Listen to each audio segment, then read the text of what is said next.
The second stanza says, Aunt Jennifer's fingers fluttering through her wool. Poetic device क्या याद किया हमने इसमें? बेटा ऑलिटरेशन. ऑलिटरेशन. ऑलिटरेशन क्यों हुआ? Fingers fluttering. First letter is being repeated. The second, बेटा इसमें देखेंगे, Aunt Jennifer's fingers fluttering through her wool. The second important thing is, हाथ में ऊन है और उनकी उंगलियां कांप रही हैं. फ्लटर का मतलब कांपना. Find even the ivory needle hard to pull. Pull का मतलब क्या? Carry. और hard का मतलब difficult. तो आइवरी नीडल वो इतनी बेटा बारीक होती है, हल्की होती है, उसको उठाने में भी उनके हाथ कांप रहे हैं. तो इसका मतलब है that she is mentally suppressed. She is so terrified, she is so nervous that her hands are, her fingers are fluttering. अब आंट ने क्यों इतना कांप रही है? मेंटल सप्रेशन में, टेरिफाइड है बहुत ज्यादा, क्योंकि उनके हस्बैंड जो हैं वो उन्हें एब्यूज्ड करके रखते हैं, डोमेस्टिकेटेड वाइफ बना के रखते हैं, और जिस दिन से शादी हुई है इनका यही हाल है. और एविडेंस है, सबूत है, या हाथ में जो उन्होंने उंगली में जो अंगूठी पहनी है. देखो, the massive weight of uncles wedding band.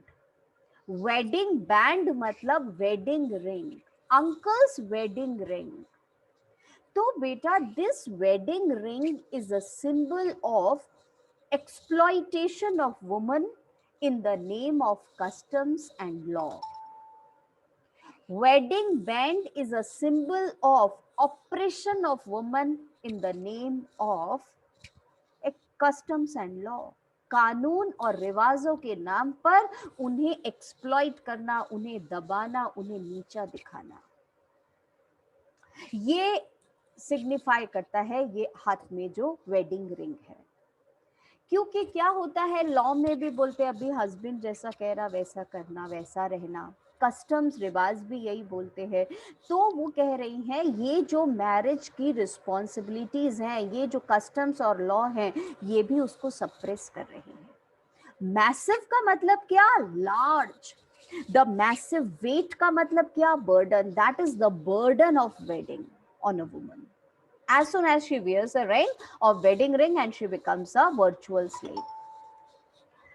Sits heavily upon Aunt Jennifer's hand. अब इसका मतलब सुनो जरा. Sits heavily upon, ये इतनी भारी लग रही है अंगूठी हाथ में आंट जेनिफर के.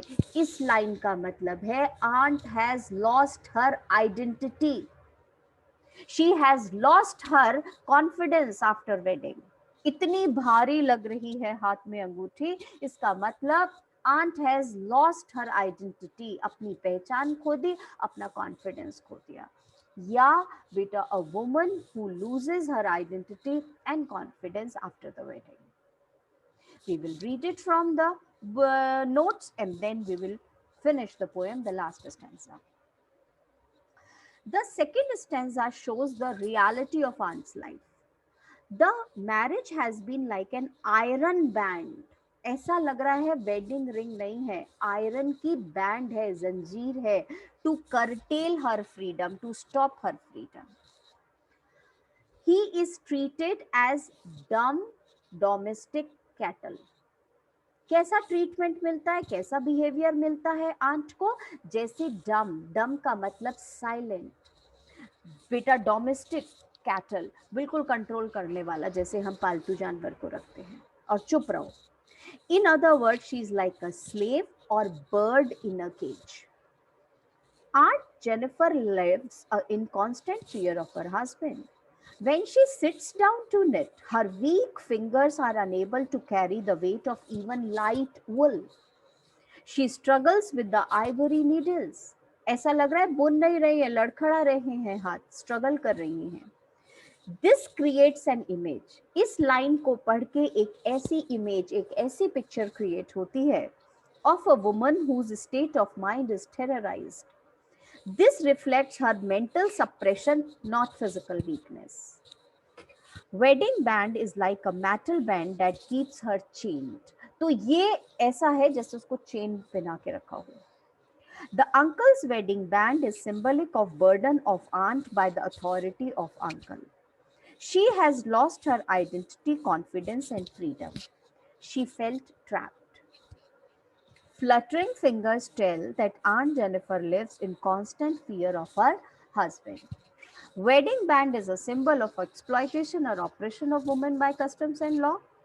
Ivory needle is a symbol of how difficult it is to keep yourself independent after marriage. कितना मुश्किल है अपने आप को बेटा फ्री रखना आफ्टर मैरिज. ये क्या सिग्निफाई कर रही है? वो Ivory needle is symbol of that. The last is massive means the uncle is strict and wanted to make her a domesticated wife. Right? Now we will finish the last one, the last stanza, and the poem will be over then.